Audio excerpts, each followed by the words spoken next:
E impuro a teoria geral deles para todo mundo, nós metidos aí. O que tem é que ela se presta assim, desviada daquilo que é a realidade do processo com o qual nós mexemos, ela se presta a justo ajudar nesse caos que o nosso processo tem. Caos. E claro, sempre que você balança os direitos, sempre que você tem caos, isso não há de duvidar, um fundamento todo maior, etc. Sempre que você tem isso, quem paga de fato o pato é a turma lá da periferia. Meu irmão, aqui não temos muita saída. Então, sabe, às vezes até medo um pouco de falar assim, porque você anda e conclui isso, anda e conclui assim, Agora diz, bom, vocês viraram defensor dos fracos e oprimidos? Não, mas narramos a realidade. Narramos a realidade. Toda a minha realidade, a minha vida, ligada à penitenciária, ligado à assistência judiciária, ligado... Toda a minha vida foi uma vida de batalha, justo para mostrar que a estrutura conceitual é uma estrutura conceitual demarcada para os que mais têm, a proteção deles contra a turma da periferia. Isso é uma barbada. E um jornalista me perguntou, o senhor acha que podemos ter alguma coisa grave nessa situação que estamos vivendo aí, que vai acontecer alguma coisa? Eu disse, olha, é possível, né? A gente nunca sabe disso. Mas uma coisa eu sei, faça o que fizer, os ricos não vão perder. Tudo que se faz é disparando na negada, no pobre. É um negócio impressionante, porque cada vez tudo que se faz é voltado para isso. Né? Voltado para os pobres ficarem mais pobres e para os ricos ficarem mais ricos. E é duro, né? Isso é muito duro, viu?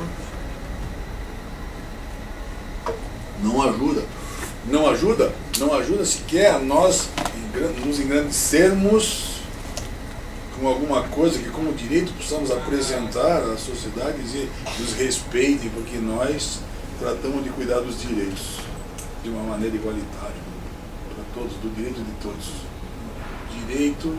Os direitos cada vez mais são para os que mais têm contra os que menos têm. E aí, isso é um Deus nos acuda. Isso, de fato, é um Deus nos acuda. Por isso que o esforço é sempre nessa direção. Porque se você narra tudo isso e diz, olha, não dá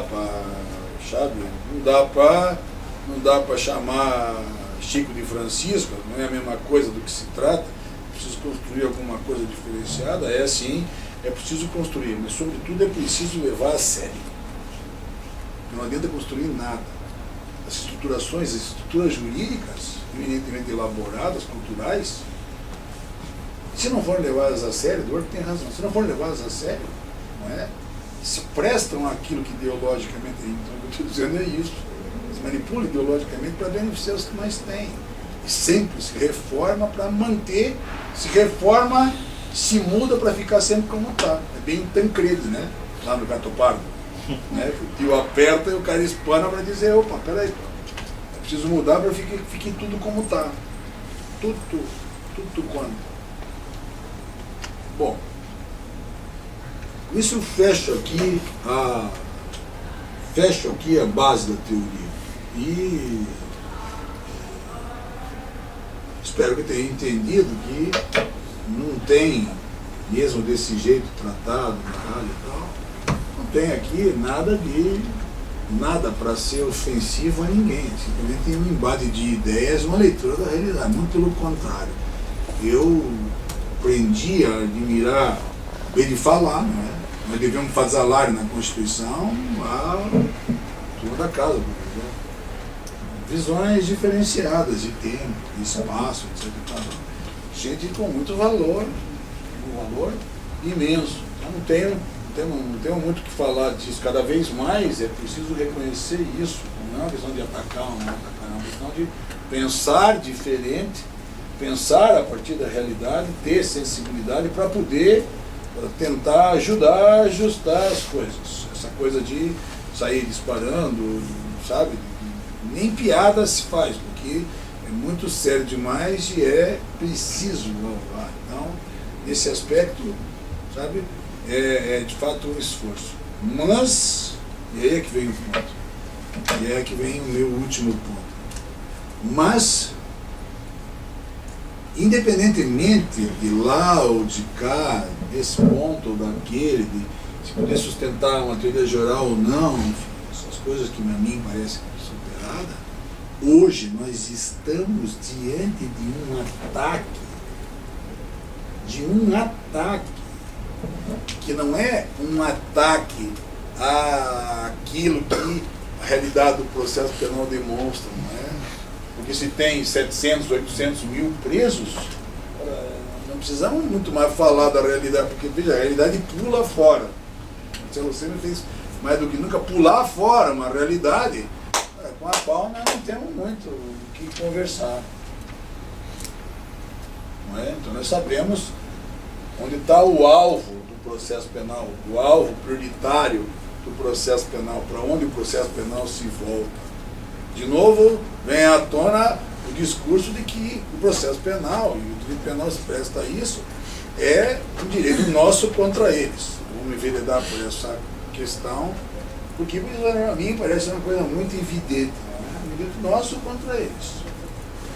De repente, quando a coisa turva por determinadas circunstâncias que o sistema político impõe e você começa a viver, os caras começam a dizer, olha, está demais esse negócio, nós precisamos resolver o problema. E aí se sai a disparar. Pedro, Paulo, João, José, ou seja, de novo funciona a seletividade, e os que tiverem azar e forem pegos para a máquina de moer carne também. Aí você diz, pera, vamos fazer um negócio. Vamos fazer um negócio. Vamos fazer a coisa certa. Vamos fazer a coisa certa. E quando você diz vamos fazer a coisa certa, você esses caras pedem que se faça a coisa certa, que significa dizer rex, cumprir a Constituição, as leis, enfim, aquele que era o projeto todo. Aquele que era o projeto todo. Esses caras estão fazendo isso e que é preciso cumprir o projeto todo, porque agora a justiça chegou nos clientes deles. Primeiro, vamos colocar a coisa no seu devido lugar. Esses são os meus clientes e aqueles sempre foram os meus clientes, continuam sendo. Uma coisa parece certa, não podemos nem ter uma mínima possibilidade de fazer uma divisão e dizer tem um processo para mim e um processo para ti. Volto para a minha posição que está aí na Liga, ou seja, é coisa da minha dissertação de mestrado, lá atrás. Não é? Lá atrás. Cadeia não foi feita para pobre, cadeia não foi feita para rico, cadeia foi feita para culpado. Se você determinar na forma justa, correta, como está lá. Isso ajuda a pensar, na situação, porque não é você fazer pouco caso para a defesa dos processos que mais tem, mas é porque é justo a exigência do processo porque dos que mais tem, é que nos dá a possibilidade de dizer, se vocês estão fazendo para eles, nós queremos para todo mundo. E isso está, digamos assim, de uma certa forma sendo bem abalado cá entre nós, não é? Por isso que eu queria rapidamente passar por alguns temas e mostrar o que está se passando. Comecemos, talvez, vai ser rápido, porque eu preciso fazer uns cortes para poder dizer algumas coisas. Toda a ideia era que toda essa noite fosse só isso. Mas, por exemplo, as delações. 2.850. Delação premiada. Nós somos um pouco felizados disso, vamos dizer, entre aspas. O pessoal da defensoria, etc e tal, não tem manejado muito isso. Delação é uma coisa voltada da forma como tem pensado o ministro sobre tudo, para andar de cima, vamos dizer, os casos econômicos, para aqueles em que já há bastante tempo hoje o Gafi, não é, recomendou que se desse um tratamento diferenciado. Não é? Por quê? Porque a circulação de dinheiro no mundo pode ser atrapalhada, turvada. Ora, se você não controlar a base de dinheiro, se você não controlar a remessa de dinheiro, e junto com isso vem terrorismo, tráfico, não é? Tráfico de pessoas, tráfico de entorpecentes. Então, a luz metida sobre isso aí, ora, se envereda justo para a situação econômica. Em geral, isso não é coisa da turma da periferia. Não é? Isso envolve, digamos assim, se pudesse dizer isso, ora, duas estruturas muito singulares, a política e a empresarial. Por isso que insisto no ponto que disse há pouco. Precisam ter muita cautela nisso, porque tem muita gente batendo palma. Batendo palma. Ah, agora os caras se danaram. Será? Será?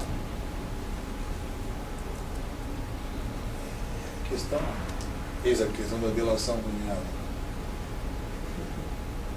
Nossos clientes pagaram 3 bilhões, 1 bilhão, milhões, tanto milhão, tanto milhão, tanto milhão. Pergunta, quantos estão presos? Eis o processo penal. Desde o primeiro dia. Eis o processo penal. Quantos estão presos? Quantos estão presos? Meu irmão, esse que é o problema. É isso que se tem que pensar. Não é?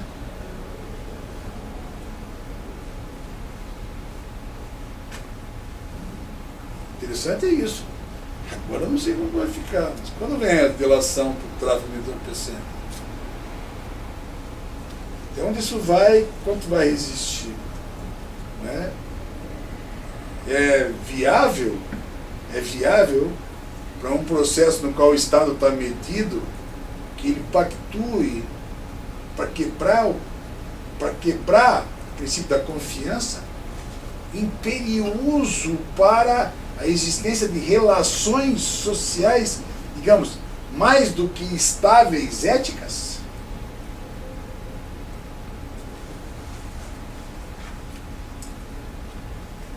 Veja como é relevante. Você pode dizer, não, isso é um negócio bom. Na prática é alguma coisa que pode funcionar. Mas você banca para tudo? Você banca para tudo? Ou você quer 2,5 bilhões para tua caixinha, para o teu cofrinho? Você banca para tudo?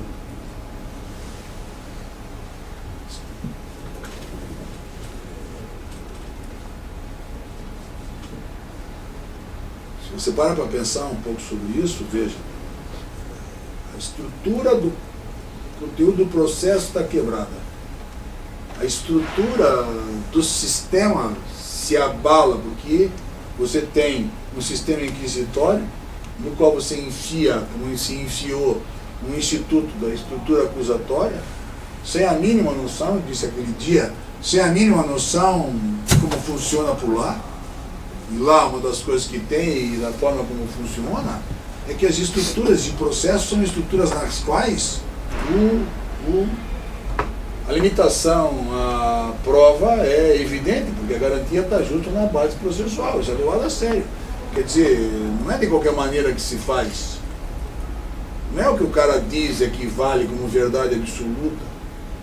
É por isso que, para eles, o sujeito ajuda a desbastar, bulhar o problema que o crime coloca, mas a palavra dele é uma palavra imprestável, porque, dentre outras coisas, ex ante, você sabe que ele pode estar fazendo isso para se livrar do abacaxi. Para nós, a chamada de Correio sempre foi tratada desse modo, e por isso que se não fazia. Então, o que sucede?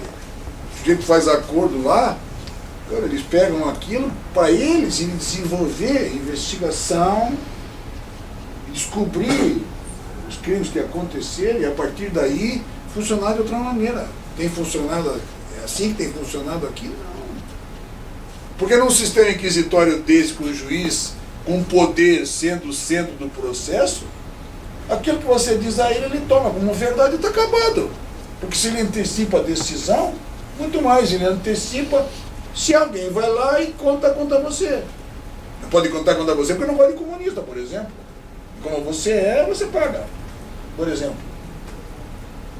Ou porque você é negro, ou porque você é pobre, ou porque você é velho, ou porque você é mulher, ou porque você é prostituta. E aí você vai metendo tudo que cabe aqui, não é?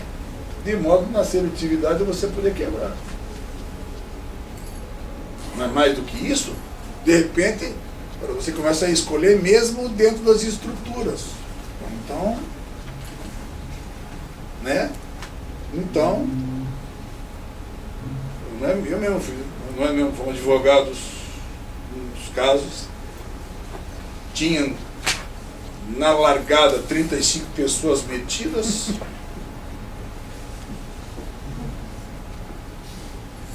noves fora, sobraram 2 condenados. Pergunta, eu sou um advogado medíocre, me condenaram 2 dos meus clientes? Os advogados na Lava Jato? Desculpa, vou falar o nome. Mas os advogados da venda geral são os medíocres a defender os assassinos. Qual a mediocridade você tem? Se de 35 você tira 33. Você é um medíocre ou você é um vitorioso?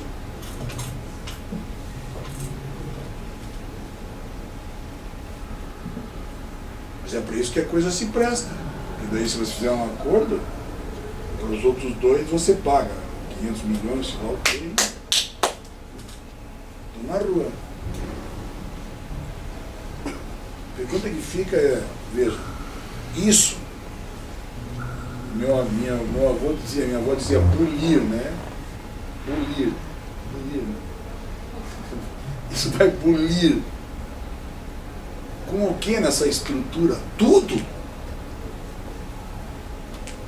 Esse troço me levou à aposentadoria. Eu parei da aula porque quase não consegui cumprir meu programa. Toda aula eu era obrigado a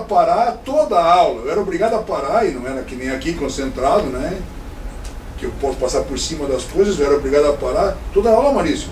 Quando eu faltava 10, 15 minutos, eu parava a aula e dizia, bom, agora nós vamos pensar, isso que eu falei agora, nós vamos pensar em face da delação premiada. Por isso que eu comecei com a delação premiada.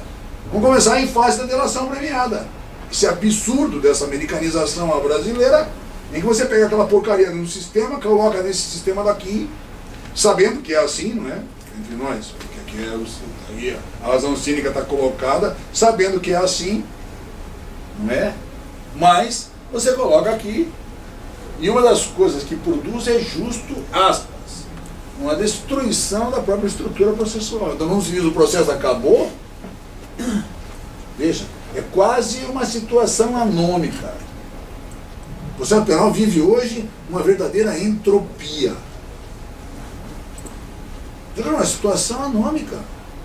Agora você tem leis, mas é como se elas não servissem para nada. É como se elas estão descompassadas.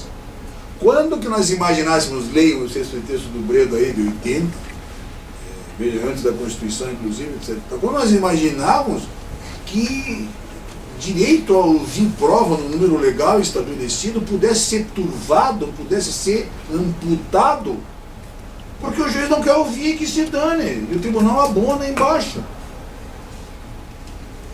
Se não, porque há uma perspectiva em face daquilo que se faz, leia-se delação premiada, de que ela vale como uma verdade em si. E ainda que eu pudesse dizer, não gosto muito e nem acredito em verdade absoluta, porque isso está fora da razão, isso é coisa para Deus, e assim, ainda que você pudesse imaginar assim, ainda que você pudesse pensar nisso, está lá. Está lá. Bom, então veja, basta A desfaçatez de um só instituto, você dá na estrutura toda.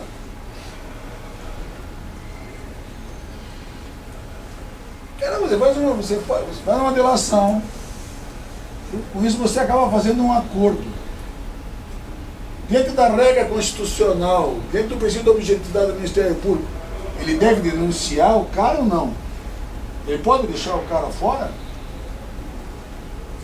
Ele deve denunciar, digamos, porque está lá em fase da obrigatoriedade. E o que eles têm tirado e não têm denunciado? Como você explica? Como você explica para um aluno que eles podem escolher que eles denunciam ou não? Então você diz o princípio da obrigatoriedade. Mas para esses aqui não tem obrigatoriedade.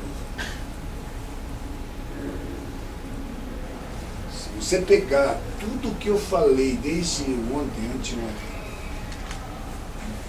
montar um quadro teórico como eu montei, fundamento do fundamento, tudo do processo, a trilogia, se você botar isso aqui e pensar na delação, ela estopora com todo o quadro. Todo o quadro. É como se tudo que eu tivesse estudado, eu tivesse pensado, como dizia meu avô, é bullshit. É anormal. É anormal. Anormal. Tudo em nome daquilo que Kant, lá na Metafísica dos Costumes, forjou para montar na modernidade alguma coisa que funcionasse, digamos, como parâmetro ético, de que os fins não justificam os meios. Né? Sabemos bem disso, né? E no entanto, não é? Com a mentalidade prática, vou colocar assim, prática, né?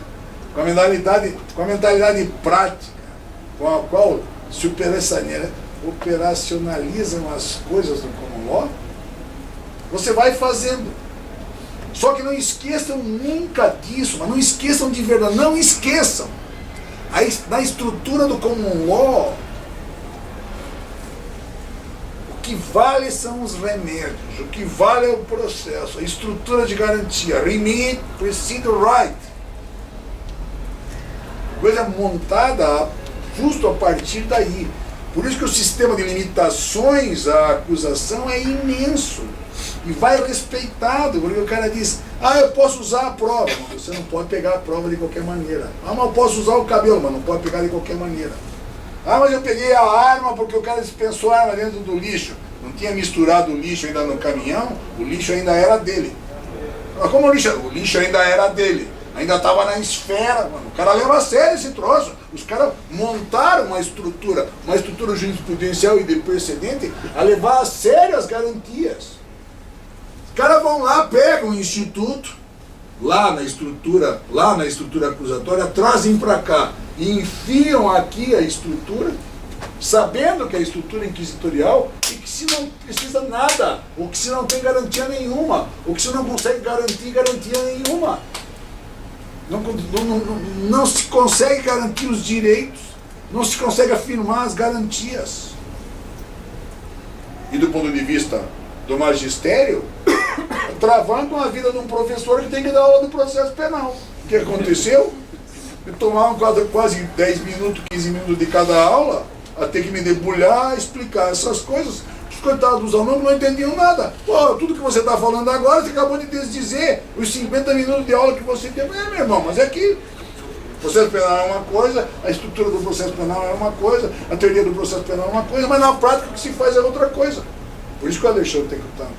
O Alexandre tem sido muito eficaz na estrutura do jogo, né? Porque não explica tecnicamente, mas explica a realidade de uma tal maneira que você acaba se virando mais com estratégias de ação do que propriamente com o invocar dos direitos e das garantias. Então, se você parar para pensar só um pouquinho, a estrutura do que nós estamos vivendo com essa coisa, principalmente capitaneada pela delação premiada, vai fazer naufragar os direitos, não tem a menor possibilidade. Ou seja, Se a gente quiser alguma coisa que seja acusatória, tem que partir para a evolução na direção de um sistema acusatório, e daí, com o sistema acusatório, garantir os direitos e as garantias da forma como eles garantem. Mas é tudo que os caras não querem, né? Porque quem faz sabe disso, né? Sabe disso, e é justo que não quer. Ou seja, o melhor sistema para essa gente, o melhor sistema para os justiceiros é esse. Nunca nós tivemos um sistema inquisitorial tão ferrenho, tão duro, nem com Tiradentes, nem com nada. Nunca o processo penal foi tão inquisitorial, nunca o processo penal foi tão sonegador de direitos e garantias como agora. E é justo o que eles querem, porque eles querem agudizar. Esse projeto de lei anticrime é agudizar essa situação. Medidas para dificultar a saída de preso, medidas para dificultar o recurso do réu, medida, tudo é tudo, né?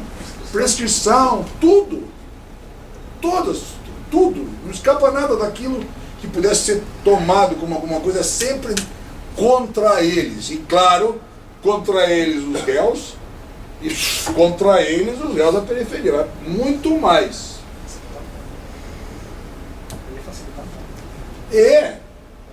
Facilitar. Eu ia dizer isso depois. Maurício diz, facilitar a morte. O que tem, escutem bem o que eu vou dizer agora, é que nesse caminhar, já, dependendo da situação, já, vem uma discussão séria sobre a pena de morte. Pena de morte como solução para o problema da criminalidade no Brasil. Não duvidem disso. Não duvidem disso.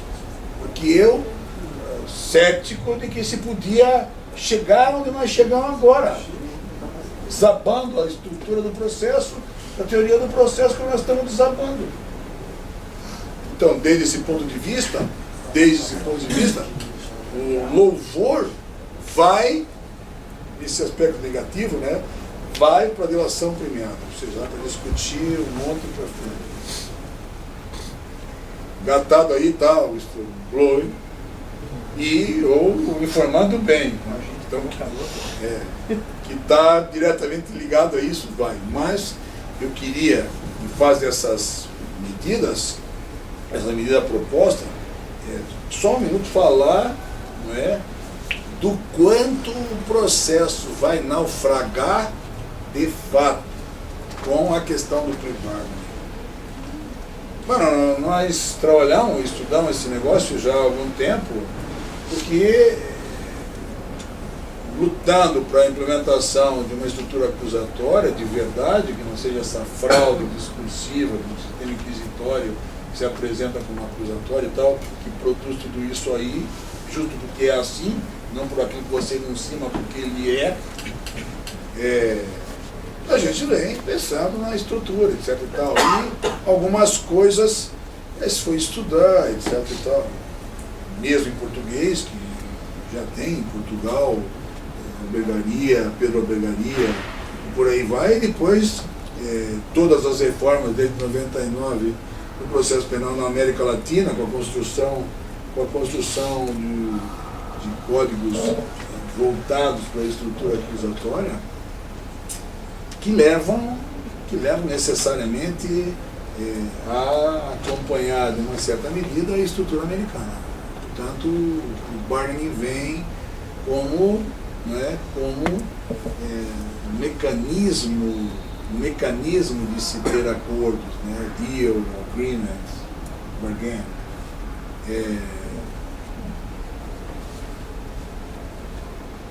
Agora, está aí o projeto se insinuando para nós, que passa na estrutura americana ou passa na estrutura mais próxima da gente. Senão, se não me lembraram, né? Eu disse, entre no site do Observatório da Mentalidade Inquisitória, Observatório MI, lá tem indicação do curso que o Observatório faz em convênio com o Centro das Américas de Santiago sobre a estrutura acusatória. Eu recomendaria que fizesse, porque não se trata mesmo. Traz lá, revista o curso no mês que vem em Curitiba, de 22 a 25. 22 a 25, se tiver aí, não sei se tem comigo, que se possa mandar o... Eu mando o link no grupo lá, né, pessoal, de 22 a 25. Isso, então mande, que o negócio é muito importante. Por que eu estou falando disso? Porque eles estão muito preocupados com o Brasil, mas é preciso se entender do que se trata. Estou vendo, por que eu estou falando disso? Estou vendo um monte de gente falar de plea bargaining e não sabe nem do plea bargaining americano, nem do que se passou, digamos, da domesticação que se fez na Europa, muito menos do que se fez na América Latina. Esse instrumento, esse instituto, é alguma coisa, digamos, que hoje o sistema acusatório não pode abdicar. Não pode abdicar. Mas não esqueçam do que eu estou dizendo. Os caras têm um sistema eminentemente oral, não é escrito, ou seja, a prevalência da oralidade é imprescindível para a manutenção do sistema dos caras. A estrutura de direitos e garantias forja, busca, limita de uma tal forma a busca de prova que às vezes os caras não têm como chegar no conhecimento. E não adianta passar, porque é justo isso que os caras fazem. Fizeram e construíram, os americanos, principalmente a partir da quarta emenda, da quinta, da sexta, enfim. Lá está a matriz. Depois, a exigência que se faz, numa estrutura eminentemente oral, a exigência que se faz é que, pelo menos, digamos assim, numa estrutura com três audiências, a primeira, em cima do fato, já seja uma audiência que apresente aquilo que foi arrecadado, digamos assim, a comunicação do crime, as provas, uma preliminar appearance, que para nós, na estrutura da América Latina, é uma audiência de formalização, uma primeira audiência, uma audiência, digamos, preliminar, de uma audiência intermediária, de uma audiência oral final. Por quê? Porque é necessário, estão escutando? É necessário que o juiz controle aquilo que a polícia vai investigar, do impulso inicial, mas sobretudo as medidas contra o réu tomadas, principalmente a prisão. Não para sacanear com a polícia, mas para verificar se as regras foram de fato cumpridas. Esse juiz, percebam, é um juiz que ao mesmo tempo que ele pode decretar a preventiva que eventualmente ele possa decretar, e portanto a prisão que ele possa decretar, é justo em face da ordem. Que é a ordem essa a qual ele está endereçado. Os americanos não trabalham assim, mas todo o processo da América mete nesse juiz um juiz das garantias, porque o que ele deve fazer aí é verificar se os direitos e as garantias estão corretamente estabelecidos e respeitados. Se não tiver, ele solta. Meu irmão, isso está no pacto. Isso nós roubamos do pacto para fazer a audiência de custódia. Por que a audiência de custódia não dá? Por que a audiência de custódia virou isso que virou? Não vamos muito mais adiante, mas por que virou isso que virou? Porque, porra, essa é a audiência da qual eu estou falando. É a audiência, é a preliminar appearance nos Estados Unidos, é a audiência de formalização aqui. Por que no Chile, por que na Guatemala, por que no Peru essa desgraça funciona? Minha audiência de custódia não consegue se impor aqui. Porra! De novo eu vou repetir o que eu venho dizendo desde anteontem. Nós trabalhamos num sistema inquisitório, mano. O juiz que vai pra lá é uma porra do juiz inquisidor, velho. E aí, você precisa atribuir o controle dos direitos e garantias No mais das vezes, os juízes que vão para lá vão justo para poder transformar o flagrante na preventiva. Vão lá para livrar a sociedade do mal daquele criminoso. Vão lá para... A mentalidade é uma mentalidade dos diabos. Mas por que não funciona? Porque a mentalidade é outra. O cara opera num outro sistema, a cabeça dele, a lógica da cabeça dele é essa, a lógica do nosso processo, não a lógica do processo dos caras. Sabe como isso funcionou? Sabe onde tem dificuldade? Tem uma dificuldade e não mudaram os juízes, nem fizeram os juízes se adaptar. Nós vimos isso no Uruguai, infelizmente. Nós vimos isso no Uruguai, e por mais que os uruguaios tenham capacidade, esforço e tudo mais, é visível como eles andam eles andam tenso, eles andam difícil. A gente tem visto entrevistas dos caras e tal, como é difícil para eles mexer nisso. Em compensação, pouca justiça criminal do mundo tem, digamos assim, uma estrutura de garantia, nem a americana tem, como a do Chile tem. Mas o que mudou no Chile não foi só o fato que jogou fora a escritura e montou a oralidade. Não é porque, num prazo, digamos assim, até 24 horas, se apresenta lá o réu. Isso é a polícia, a acusação, o Ministério Público apresenta lá no juiz das garantias o sujeito para poder formalizar a investigação e, eventualmente, aí fazer um bargaining com ele, para fazer um acordo, etc e tal. Não. Os caras fizeram o quê? Chamaram todos os juízes criminais e disseram: se quiser ficar aqui, vai ter que se adaptar a isso.